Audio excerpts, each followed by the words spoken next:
À mes fans qui se demandaient pourquoi ma carrière était au point mort, j'ai en réalité été défiguré par la procédure Celtic CoolSculpting.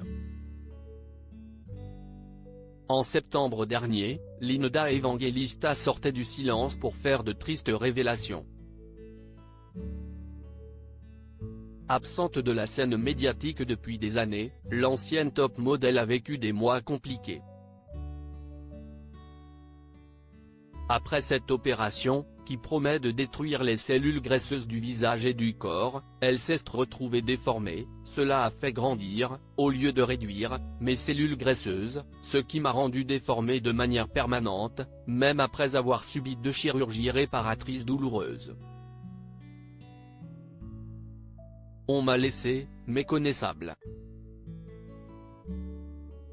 Après avoir passé des années à se cacher, Linda Evangelista a annoncé en février dernier qu'elle avait fini de vivre dans la honte.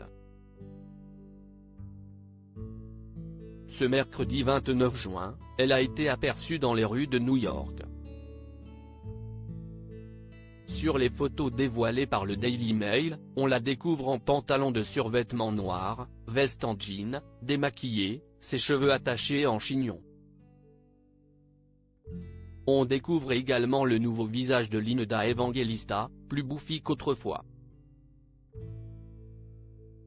Mais elle a retrouvé le sourire qu'elle avait perdu après son opération.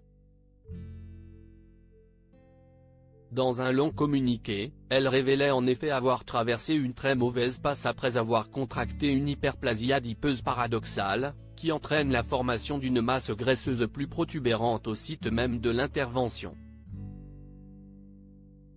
Cette maladie rare l'a entraînée dans un cycle dépressif, de tristesse profonde. Depuis cette procédure esthétique, Linda Evangelista est devenue recluse et a décidé de poursuivre la clinique où elle avait été prise en charge, qu'elle accuse de ne pas l'avoir alertée sur les risques encourus. Linda Evangelista, pourquoi elle a déposé plainte ? Avec ce procès, je vais de l'avant en essayant de me débarrasser de ma honte, à la vue de tous. Je suis fatiguée de vivre ainsi. Je voudrais sortir de chez moi la tête haute, même sans me ressembler, écrivait-elle encore.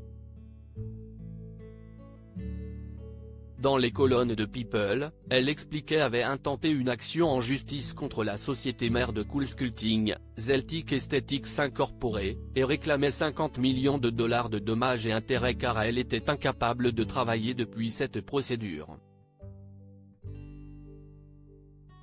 Un représentant de CoolSculpting a alors répondu, « La procédure a été bien étudiée avec plus de 100 publications scientifiques et plus de 11 millions de traitements effectués dans le monde. »